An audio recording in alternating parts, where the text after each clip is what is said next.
Yang melemahkan dia cuman lapar.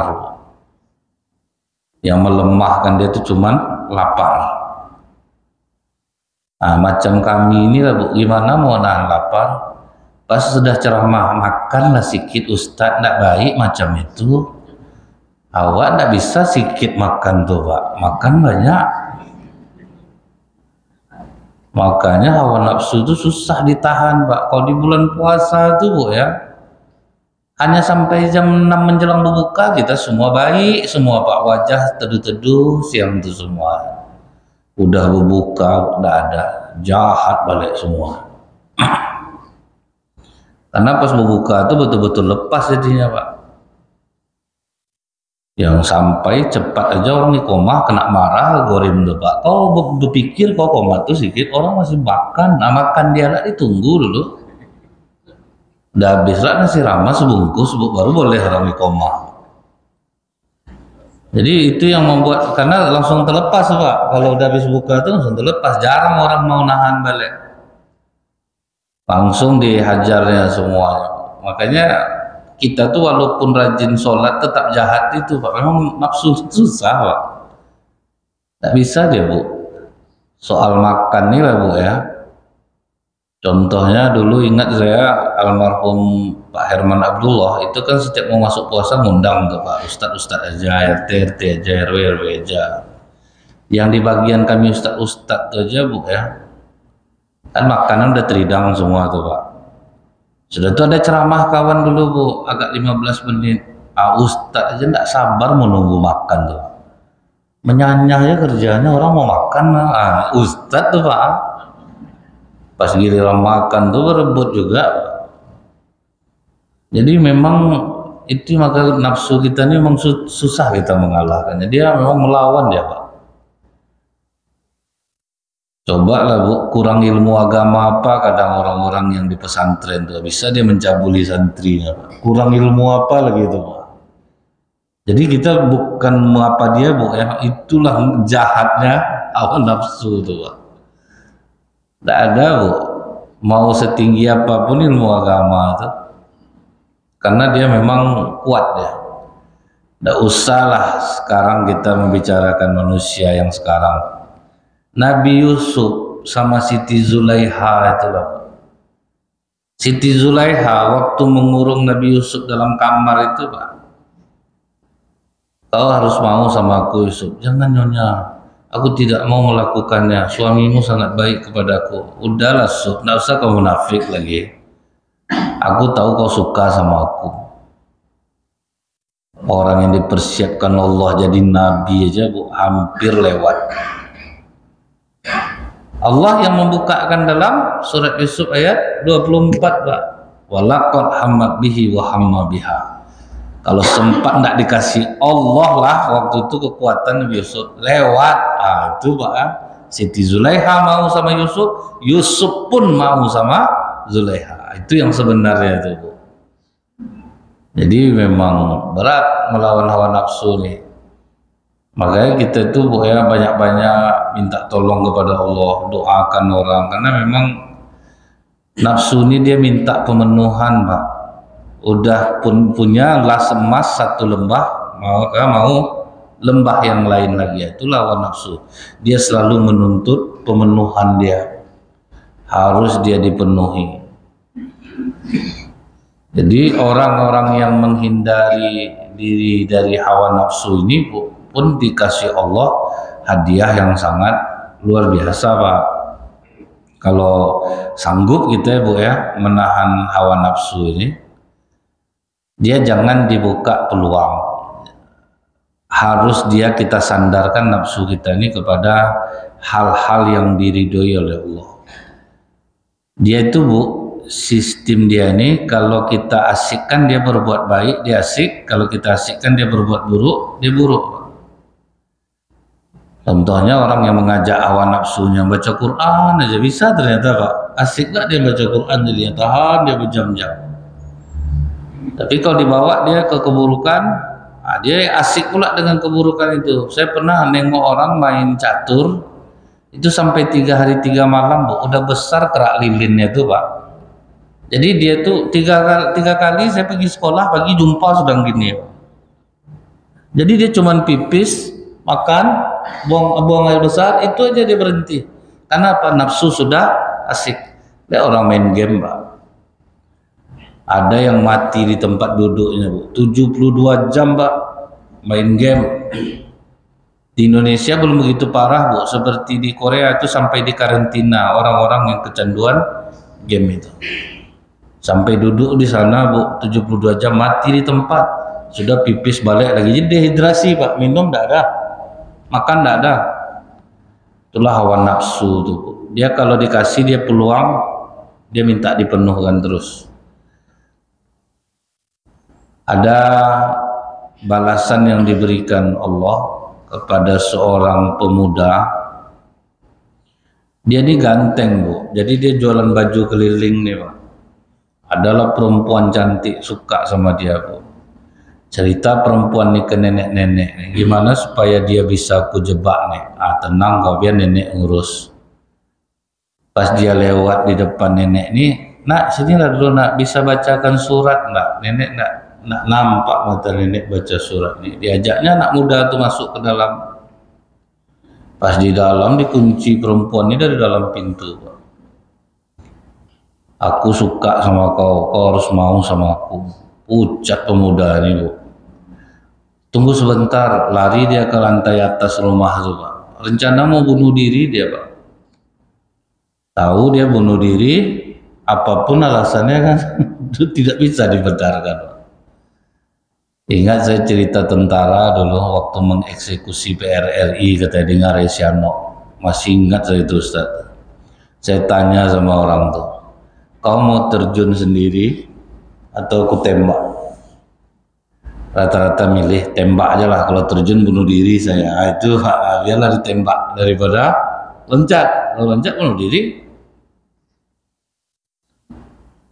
Jadi karena tahu dia bunuh diri itu salah, makanya masih banyak perbedaan pendapat tentang bom bunuh diri kan itu ya, Pak ya. Karena memang belum pernah pula terjadi itu tuh di masa Rasulullah, karena tidak ada, Pak, yang ibaratnya sengaja membunuh dirinya di dalam kancah peperangan, itu tidak ada juga. Setelah itu, Bu ya, turun dia balik ke bawah, dapatlah dia akal, Bu. Di mana tempat kotoran di rumah kau ini? Aku ingin membersihkan diri, gitu. Dibawa ke belakang, digalinya lah, kalau sekarang septic tank tuh, Bu ya, diambilnya kotoran tuh dibalurkannya ke tubuhnya. Ampuni aku ya Allah, aku membalurkan najis ini ke tubuhku. Setelah itu baru dia keluar, Bu. Aku udah siap, ayolah. Gila kau rupanya, keluar kau, kata perempuan. Selamatlah dia, Pak. Tapi apa hadiah dikasih Allah untuknya, Bu? Setelah dia bersihkan kotoran itu di badannya, sejak saat itu tubuhnya mengeluarkan aroma yang wangi, Bu. Nah, itulah kalau orang yang kuat menahan nafsu itu ya, Pak ya, dikasih Allah hadiah. Karena Imam Al-Ghazali sendiri bilang, Bu, akan ada orang yang akan sakit, dia akan menahan nafsunya. Kadang peluang itu besar, Bu. Macam kami ustaz-ustaz nih lah, datanglah ibu-ibu yang bermasalah nih kan, Bu. Assalamualaikum Ustaz, saya mau cerita sedikit Ustaz, masalah rumah tangga saya. Sudah panjang-panjang lebar, itu terklik juga foto ibu tuh, Pak. Cantik ibu nih, Pak. Ada. Itu yang ditahan-tahan tuh, Pak. Makanya saya bilang sama ibu-ibu tuh, Bu, kalau ibu-ibu curhat ke ustazah, jangan ke ustaz. Kami ini antu juga, Bu. Antu juga, Pak. Apa tak bedanya, Pak? Saya sering itu, Bu ya. Cuman cara menutup peluang itu, kalau yang ada sebagian ustaz dilayaninya, Bu. Kalau saya biarlah terlihat sombong jadinya, Bu, daripada harus melayaninya. Karena kalau dilayani, kalau sekali aja bertanya tuh oke lah, Pak, ini berulang-ulang sampai berhari-hari, sampai akrab lah jadinya, Bu. Sudah itu baru dibilangnya, alangkah bahagia ya Ustadz kalau suami saya Ustadz. Apa enggak berdentang jantung kita dibuatnya, Pak? Susah tuh, Pak. Jadi menutup peluangnya itu aja, Bu. Nggak usah di HP jangan dikunci-kunci, masuk WA suruh istri yang buka, itu caranya lagi Pak. Kalau enggak ada Bu, duit jangan kita yang megang, kasih istri semua. Kalau laki-laki ini enggak berduit baik Bu, tahu dia Pak bawa duit 20-30 ribu, itu baik akhlaknya Bu, pendiam dia. Jangan kasih dia berlebih. Itu cara Pak. Kalau kita megang duit bahaya Pak. Lain pengenang ini dibuatnya. Makanya ada orang bikin baju Bu, jangan digoda sudah punya istri, nggak ada duitnya, karena duit sama istri.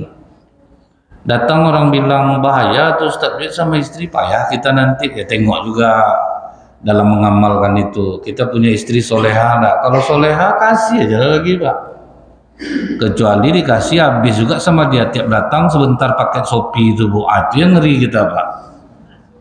Sampai bayar uang sekolah anak susah apa susah, itu jangan dikasih duit semuanya. Tapi kalau istri bapak soleha Pak, kasih aja lah Pak, terserah dia lagi. Itulah tibanya Pak.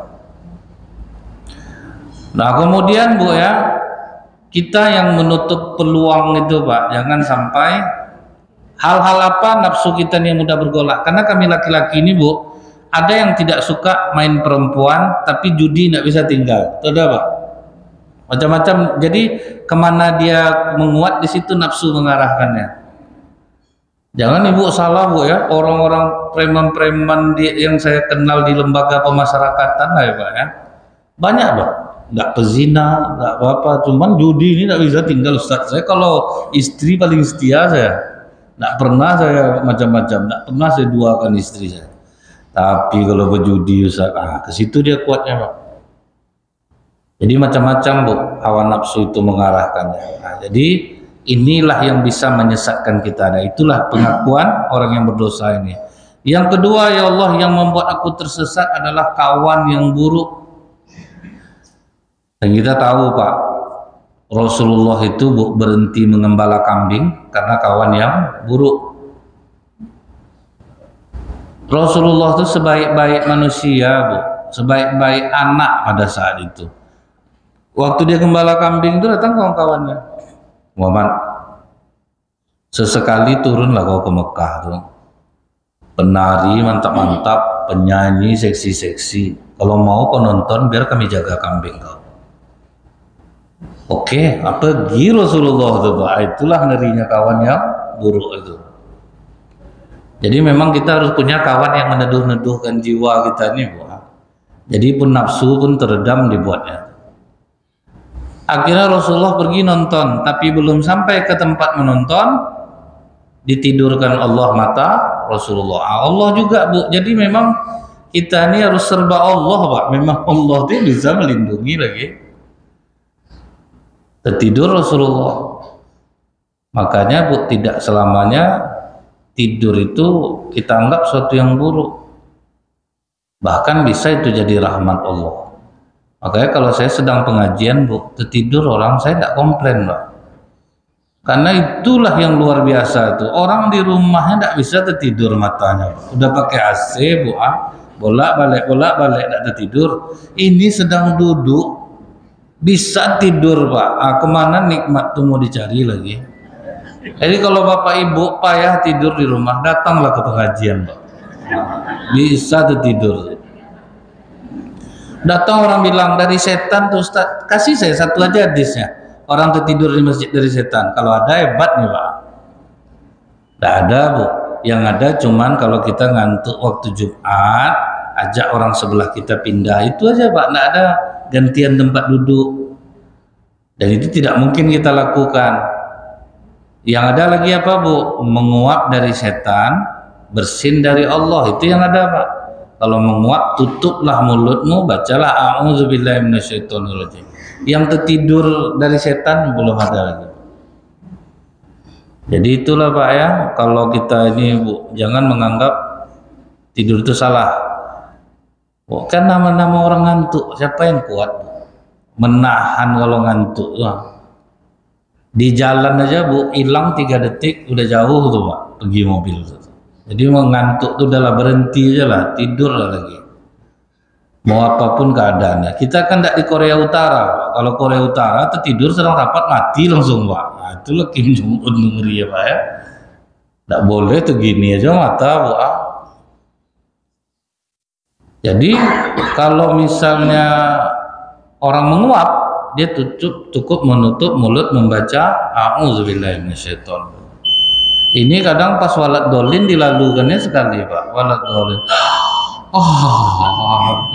Itu yang buat badan tuh berat, Pak. Masuk iblis tuh. Kalau bersin dari Allah. Makanya kalau kita bersin membaca alhamdulillahirabbil alamin. Dalam ilmu kedokteran, orang yang bersin tubuhnya mati beberapa detik untuk mengeluarkan racun. Makanya kita mengucap alhamdulillah karena penyakit keluar. Tapi Rasulullah membatasi, Pak. Bersin yang dari Allah itu cuma 3 kali. Lebih dari 3 kali berarti kita sakit, berobatlah. Jadi jangan alhamdulillah terus saja, Pak. Oh, ini udah sampai 8 kali, Bu. Udah gelisah lah jamaah di sebelah lah. Bersinnya itu alhamdulillah juga, Bro. Kalau udah seperti itu keluar aja dari sholat, Pak. Itu bahaya tuh, sakit itu namanya. Orang geli berdosa, orang dia gara-gara kita. Bagus diputus sholat kita.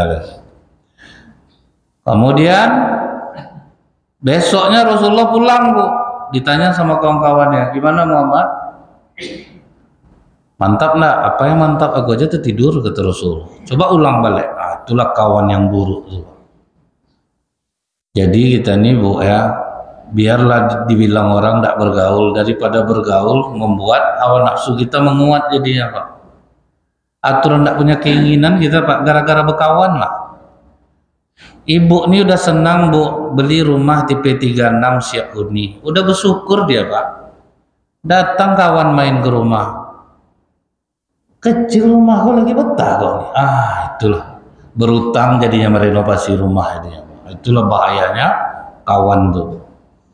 Dia bisa menguatkan hawa nafsu kita. Kalau kawan yang baik bisa meredakan hawa nafsu kita. Nah, yang ketiga yang membuat aku tersesat nih, ya Allah, iblis yang senantiasa menggoda aku. Nah, itulah yang membuat kita sesat nih, Bu. Iblis ini dia itu menyamankan nafsu, Pak. Dan iblis ini, Bu, dia punya kekuatan kesabaran yang sangat tinggi dalam menyesatkan kita. Kalau kita rajin ibadah, di supportnya terus, Pak. Nggak usah kau lagi yang lain-lain, ibadah aja kau kuatkan terus. Jadi dia masuk tuh, Pak. Makanya ada orang, Bu, saking kuatnya beribadah, istri pun tak disentuhnya lagi, Pak. Itu hebatnya dia. Nawa nafsu kita tuh udah baik, Bu, udah mau ngaji apa, tapi dia tidak pulang-pulang dia, Pak. Saya kaget juga, Bu. Kami Ustadz kalau udah ngumpul di majelis itu, Ustadz, ngaji 30 menit Ustadz, sudah itu kami ngumpul, kalau nggak pulang sampai jam 2. Jadi saya dengar terus, Pak, oh ini ya, berarti kena ya. Ini yang dikena kepada sahabat Rasulullah yang bernama Abu Zar juga. Abu Zar juga kejadian itu, Bu. Dia saking taatnya ibadah tidak menyentuh istrinya. Sampai istrinya bilang, suamiku tidak lagi membutuhkan ranjang pengantinku. Jadi dalam hal baik pun dia bisa masuk. Dia lebih-lebihkannya kita dalam hal kebaikan. Asal bersedekah disuruhnya kita besar-besar, Bu. Jangan pikirkan ini duniawi. Bersedekahlah banyak-banyak. Sampai dibuatnya kita menyesal nanti setelah bersedekah. Ada sahabat Rasulullah, Bu, aku mau meninggal ya Rasulullah. Aku sedekahkan aja lah semua hartaku. Kan dilarang Rasulullah, Pak. Jangan. Kalau separuh Rasulullah jangan, banyak separuh tuh.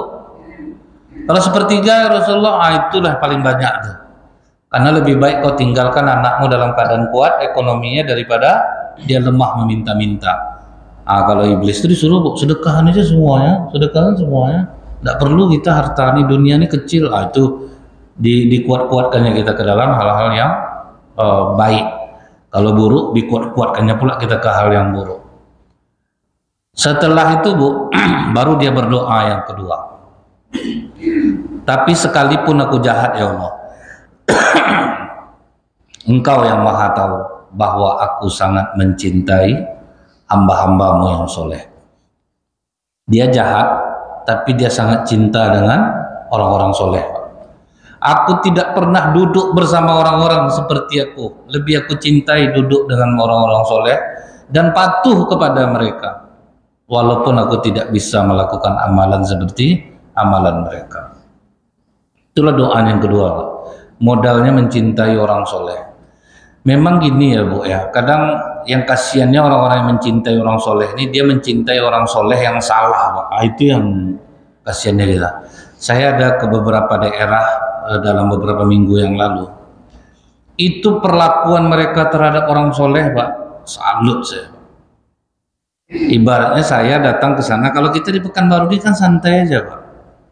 Itu benar-benar Bu ya, sampai di daerah itu mereka rela begadang menjaga tuh.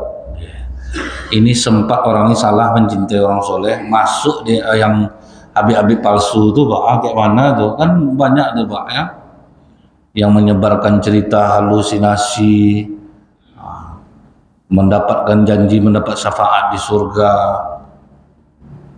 Sempat mereka dapat mencintai orang kayak itu, berapa kasihannya kita Pak kan?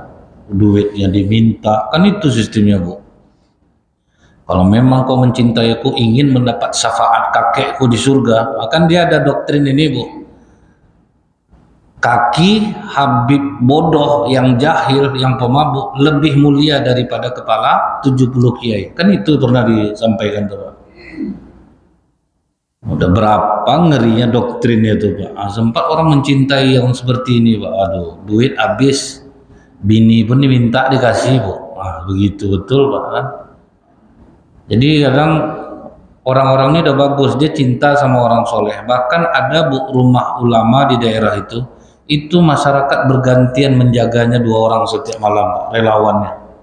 Jadi saya berharap orang ini dapat mencintai orang yang betul-betul soleh, karena memuliakannya sadis Pak. Saya aja sampai saya enggak biasa diperlakukan seperti ini gitu, saya biasa aja gitu.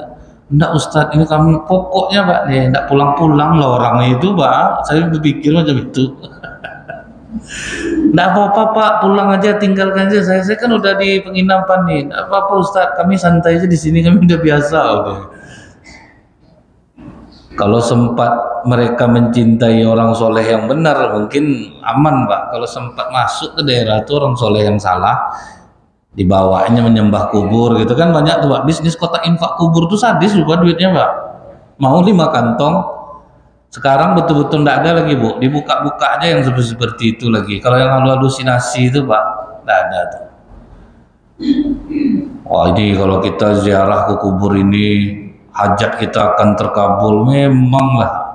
Sementara pecintanya ngeri cintanya sama mereka Pak. Jadi ini hati-hati juga salah mencintai. Nah kemudian Bu, baru yang ketiga doanya apa Pak? Kalau kau masukkan aku ke dalam neraka ya Allah, maka kekasihmu akan bersedih, iblis akan tertawa. Itu katanya Pak. Karena dia mencintai orang soleh dari lubuk hatinya. Tapi kalau kau masukkan aku ke dalam ampunanmu ya Allah, tentu hamba-hambamu yang soleh akan tersenyum dan membuat iblis menangis. Jika kau memasukkan aku ke dalam surga, tidak akan menggoyang kekuasaanmu ya Allah, masukkanlah aku ke dalamnya. Itulah yang membuat Allah mengampuni dosanya. Ketulusan dia itu yang dipandang oleh Allah. Tapi itu di masa yang jauh sebelum Rasulullah. Kalau sekarang ini Bu, tentu kita apa yang diajarkan Rasulullah. Kalau mencintai Rasulullah, buatlah apa-apa yang sudah disukai oleh Rasulullah, apa yang diperintahkan. Tidak bisa lagi dengan modal cinta ini Pak.